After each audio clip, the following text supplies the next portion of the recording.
దేశీయ విమానయాన రంగంలో కీలక సంస్థ ఎయిర్ ఇండియా భారీ ఆర్థిక నష్టాలను ఎదుర్కొంటోంది. తాజా సమాచారం ప్రకారం కంపెనీకి సుమారు $2.4 బిలియన్ నష్టం నమోదైంది. ఈ పరిస్థితిలో సంస్థ తన ప్రధాన భాగస్వాములైన టాటా గ్రూప్ మరియు సింగపూర్ ఎయిర్లైన్స్ ను అదనపు నిధుల కోసం సంప్రదించింది.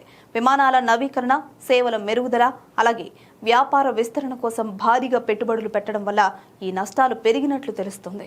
ముఖ్యంగా కొత్త విమానాల కొనుగోలు, టెక్నాలజీ అప్గ్రేడ్లు మరియు అంతర్జాతీయ సేవలను బలోపేతం చేయడంపై సంస్థ దృష్టి పెట్టింది. ఇదిలా ఉండగా టాటా గ్రూప్ ఇప్పటికే ఎయిర్ ఇండియాను తిరిగి లాభాల్లోకి తీసుకురావడానికి పలు సంస్కరణలు చేపడుతోంది. సింగపూర్ ఎయిర్లైన్స్ తో భాగస్వామ్యం కూడా సంస్థకు బలంగా మారుతుందని భావిస్తున్నారు. ప్రస్తుతం నిధుల సమీకరణపై చర్చలు కొనసాగుతున్నాయి. ఈ పెట్టుబడులు అందితే ఎయిర్ ఇండియా తన కార్యకలాపాలను మరింత విస్తరించి పోటీ సామర్థ్యాన్ని పెంచుకోవాలని లక్ష్యంగా పెట్టుకుంది. మొత్తంగా భారీ నష్టాల మధ్య కూడా ఎయిర్ ఇండియా భవిష్యత్తుపై ఆశావహంగా ముందుకు సాగుతోంది.